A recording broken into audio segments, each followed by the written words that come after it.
So, demo day, story time, part 2. Let's do this. When we last left you, we were building hubs. We were building backends. We're looking at the backend. We're doing audits of the code. We're figuring out what's going on in the directory. And we're learning that we don't trust the bots. Like they build, they say, but do we really trust them? So I've been doing a deep dive audit into what is actually created and what is in all the tables. I've been doing it line by line. I've been asking it to bring, because a lot of the times what you find is sometimes you'll ask the bots, hey, what is in this table? And then it just makes it up, especially if you're talking to something like Claude Code that doesn't have direct access to the Superbase database. Superbase is just the holder that we hold our database in. And yes, it has access to read and write, but sometimes it can't do a full audit. It can't see the full overview. And just kind of has to trust you. And you have to make sure your documentation is up to date so that it knows what it finds. For example, if you do updates to your table and you add extra columns, but you don't update this file called a type.ts, it's totally confused because that's what it uses as its source of truth. And I didn't know this for a long time, so I didn't update it. It only had 5 columns and we had 47. And it got very confused and it didn't know why. So these are all the little things in the audit process that I'm learning. I also got really particular, one of my columns in a very specific order so that they make sense to me as a human and are not a scrambled mess every time I look at them.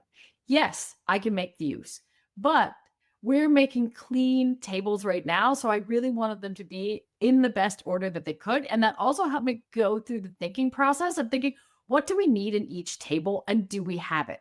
Do we have consistent structure? Are we missing anything from one to the other?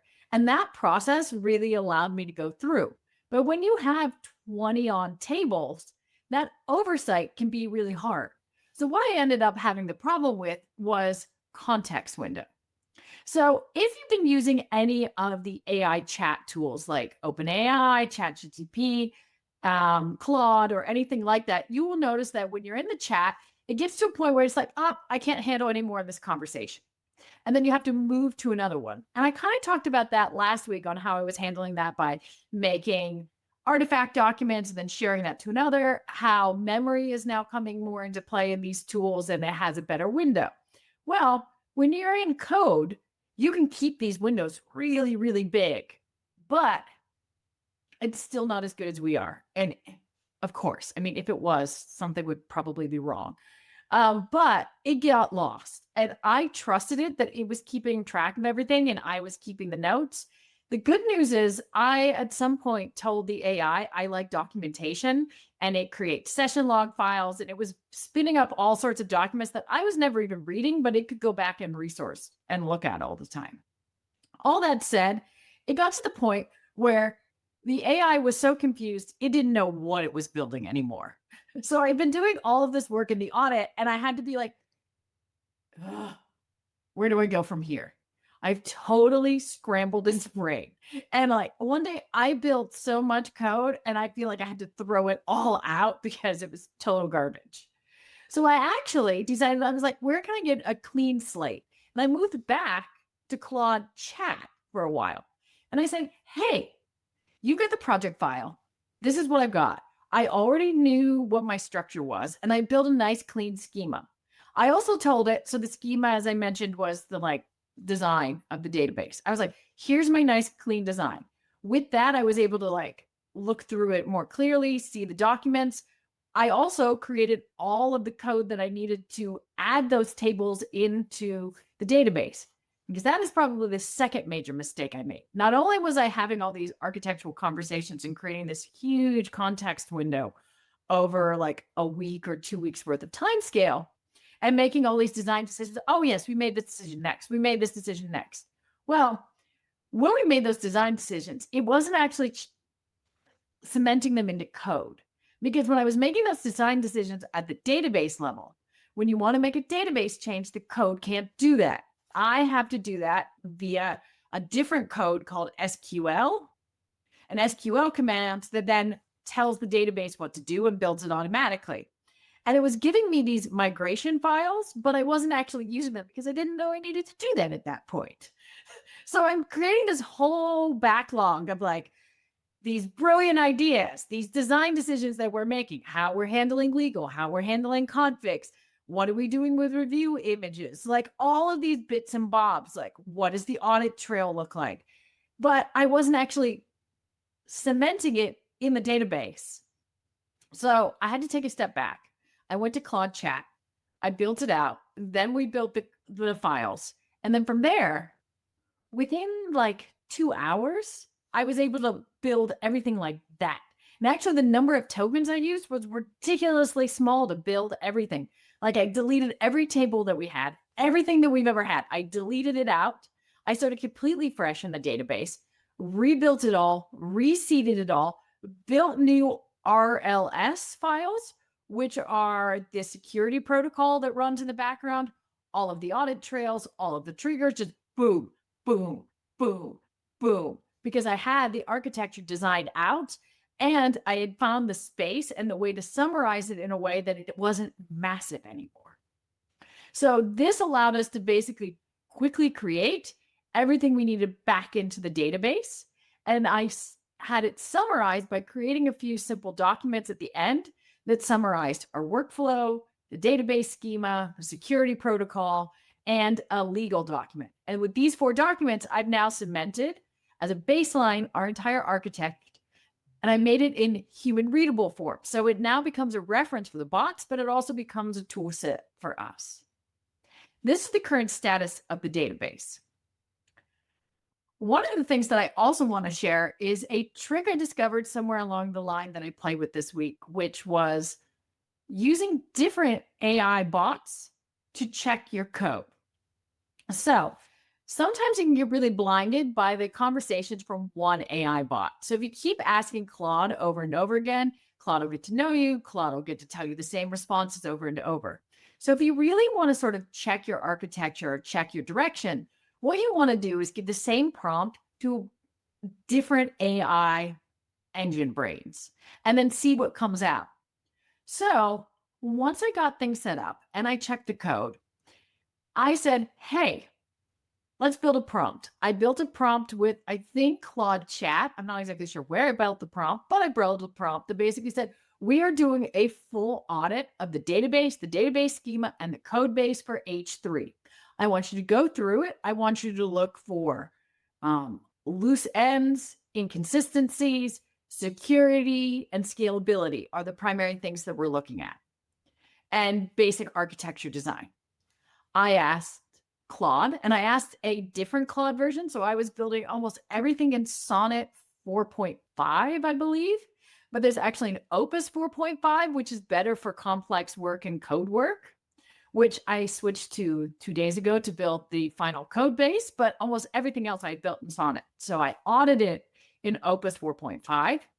I audited in OpenAI the Code Max version. I don't remember the numbers. I should have looked this up, but I forgot. I checked it with Gronk and I checked it with Gemini 3. And all 4 of those tools, so it was great. So I was able to log into Cursor. So Cursor is it's an application which is a development tool. So you can see code and you can edit it. But it's plugged in to all the different AIs. And usually what it does is it picks its like the best for your solution space, but you can tell it specifically which one you want. So I jumped into Cursor, which Cursor also can look at the local code and it can look at the databases just like my Claude code has. And in Cursor, I could say, hey, we're going to open Gronk. Here's the prompt, go. And then I opened another instance and I said, here's the prompt, go. And go and go and go. And I made sure that the output had a very consistent output file. So I was always getting the same output. And I said where I wanted it to be stored. And I made sure that was specified in the prompt file. Then when I was done, I had a nice systematic approach and output from all 4 to see what I was seeing. And it was really fun because certain things that came up that I never would have thought of. One was SQL injection through the search line. So this is a way of hacking your system by basically throwing code in. And it's like, oh, you don't have any protections from that. Another thing that came up was, I'm going to butcher this word. It's like called materialized databases. So what happens right now is we have a database. We have lots of databases. I mentioned that we have one database with 12 tables in it. Let me be more specific. The way that this works is like there's one table where the Catalyst data is. And then I was like, okay, now connect to this one that has all the offer data in it, and connect to this table that has all the images in it, and connect to this table that has all the reviews in it, and connect to this table that has all the tags. Well, this means when we propagate the profile page, you have to basically query 8 different tables every time you want to build that page, which can really slow you down. So what it suggests is that you actually build like this public table called Materialized, which queries all that data and stores it as a single unit. So now when you go to build the profile page, you don't have to query them all. You just hit that one table and you pull up that Catalyst profile immediately, which apparently will 12x our speed and response within our databases, which sounded very cool. So we built one of those this week as well. So these kind of things that like are future problems we're handling now, but it was really fun to see the things that came out. It was nice to see that consistently across the board, they thought our architecture looked good, our security, our code looked clean. Like across the board, we had pretty good reviews from all 4 AIs, and just some extra things that I just added to the audit list. So when I created this master document, I think it was Monday or Tuesday, I was like, okay, we've scrambled our brain. We've done way too much and we have no idea what's going on. Make me a master list of all the things we've done. It only went back a few days. I was like, no, keep going. Keep going. Keep reading the files. Keep finding all the things. And in the end, I think we had a list of like 64 major topics that we addressed. And I was like, okay, now make me a table. Tell me where we are in the status. If we're going to work through the pieces. And there was probably 2/3 of them that were database related that I handled with just the schema updates and all the audits. But there was another chunk that was also code based. So then once we updated the database, we were then able to go in and update the code. So this is where we're at. We've actually done almost all of the audit updates into the code right now. So it's very exciting. But the next point is, how do we get the data in? So how do we get the Catalyst data in? One of the things that we kind of accidentally created, much like Pixie, was a tool for allowing the Catalyst to already come in, get a preview of what their profile would look like, and edit their own data themselves and approve. I created this at the beginning in order as a way to just test if I could build a single page going from Lovable into Next.js. It was just a test vehicle. And then I said, well, how do I get the data without having to connect to the database? Oh, I just make one single file, it's a JSON file that you pull the data from. I was like, oh, this is fun. I can make this live and then other people can edit it. The team can edit it. We can start to pull things together and work as a team. So this way I also accidentally empowered the team to really help create all of the Catalyst profile, pull all your data in from all the different places.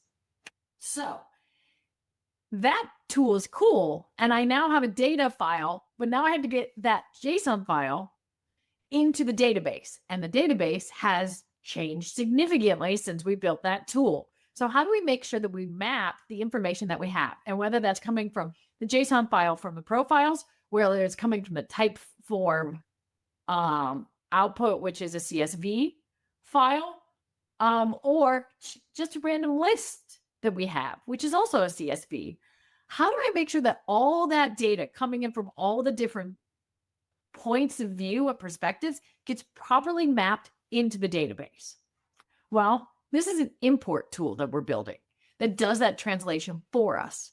It will also handle all of the image correction. So did you know that when you import an image, it has a lot of things still in it? Like it has a lot of metadata, where your location was, what time it was taken. And a lot of times when you upload stuff, you're not scrapping that data out. You're just letting it exist in the internet. Well, one of the core things that we're doing is that when you import an image into the Holistic Health Hub, we're scrubbing that image. We're stripping all of the back end out of it. We're making it very sort of clean. There's other processes that are done that I don't completely understand, but I trust the bots that it's doing all of the things it needs to do to make it as clean and like neutral as possible. So all of that. So when does that happen? Well, this also happens at the import tool. We also rename it so that it's findable. We put it in the storage thing. We're using an abbreviation system in there that's just for us to be able to track Catalyst stuff. Because the first suggestion from the tool was like, oh, we make a folder, images. And then we just put the slug name of the Catalyst, Amanda Johnson. And then underneath we put profile 1, cover image 2, philosophy 1, philosophy 2, philosophy 3. And I was like, and what happens if I pull philosophy 3 out of that folder structure? Like, how will I ever know it's connected to Amanda? It's like, but it's in a folder, so it's totally fine. You're never going to pull it from the folder. I was like, that feels like a terrible life choice across the board in every way. So what we've done is we've created an abbreviation system where every catalyst has a 4-letter abbreviation with also the type of catalyst. Is it a brand? Is it practitioner? Is it a destination in there? And those will always be added to the front of the name. So now it's like AMJO dash profile. So now if it gets lost in the woods and or someday backups go or things move, and I find this random image that says profile, when I look at it, I can actually figure out who it belongs to rather than opening you be like, wow, Amanda really looks like a man today. So all this is happening as well. So this is also the image architecture and cleaning up for images. So that is also all being done in the import tool. So right now I'm doing all of this and we're just kind of making everything consistent. And I'm really, really making sure, because the first time I imported Catalyst data, I was like, I trust you. It's close enough. Just wait, get it in there. And then when I looked at it, I was like, wait, that's more of a story. That's not really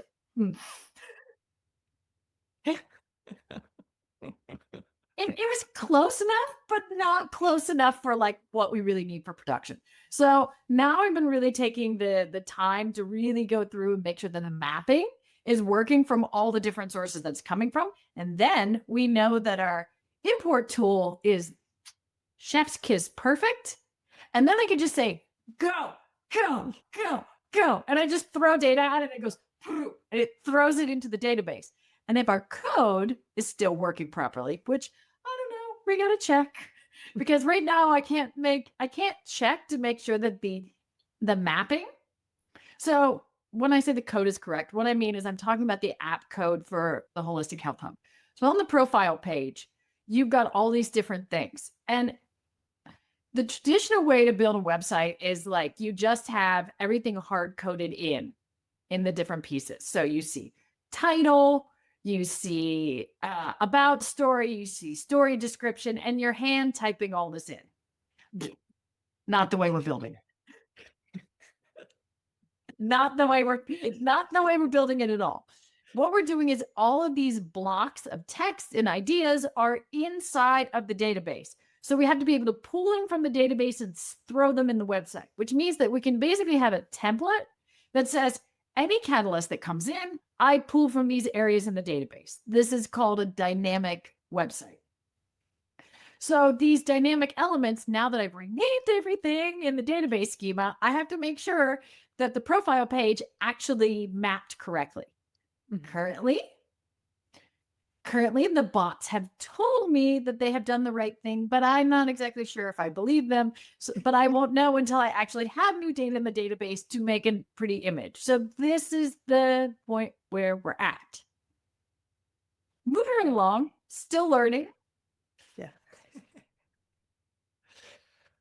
I love that. It's like, in this place, I trust the bots until they prove they haven't gained my trust yet. Okay, now over here.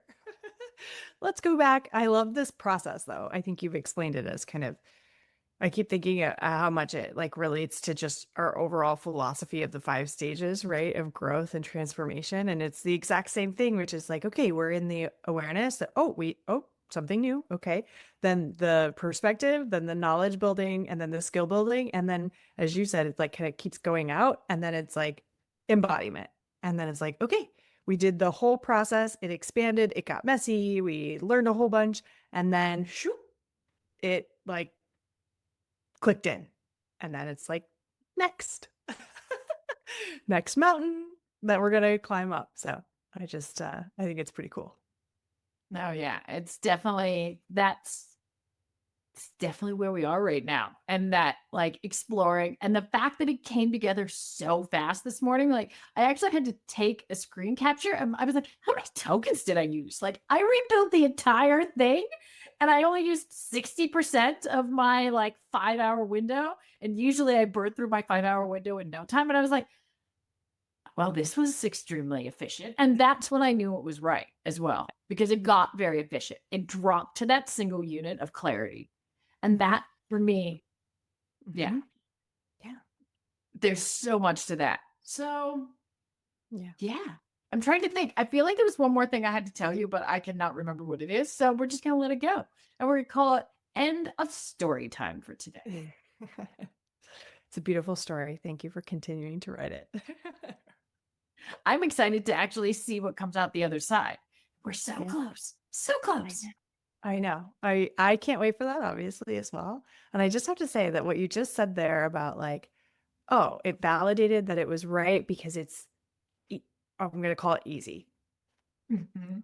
right? But that is generally how our team operates, right? It's like, okay, if we're trying to force it, if it's too hard, if it's taking too like that, we can feel that friction. And it's like, it doesn't mean that we're not meant to learn something, but it's not quite right. And all of a sudden, when something gets right, it just like happens. It's like we don't even have to do anything. And so I love that you have that happen in this way. It just keeps happening in various different ways that really reminds us that that is how we can operate. And we just have to keep looking for what's causing this friction. Like, what's that block? What's the thing that's there? Is it just not time yet? Is it, a new learning? What is that piece? And then when it is right, it is easy and we can trust that, okay, we got it.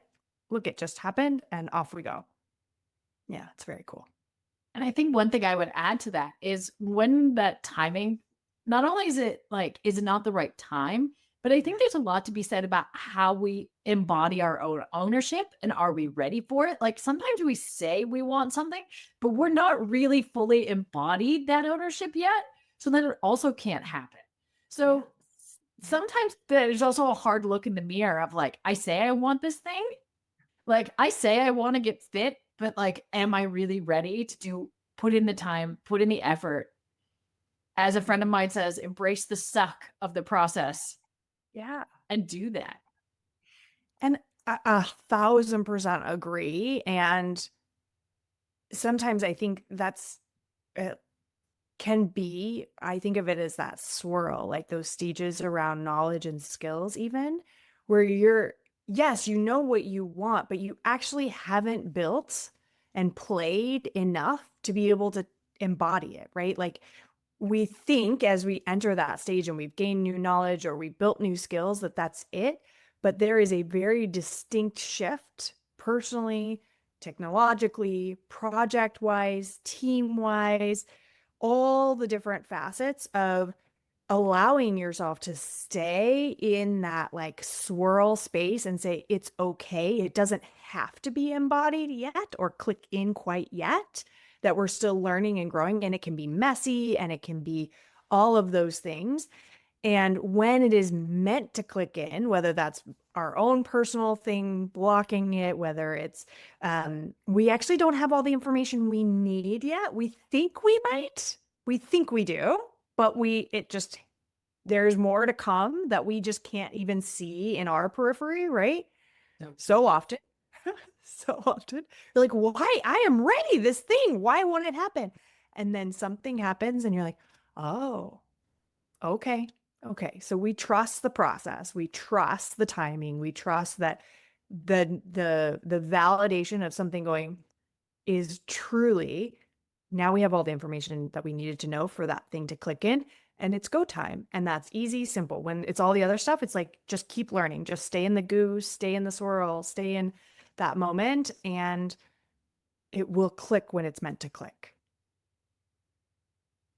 Exactly. I think with that, we're out. I'm Evelyn Pacitti. That's Carrie Allen. We're out. We're out.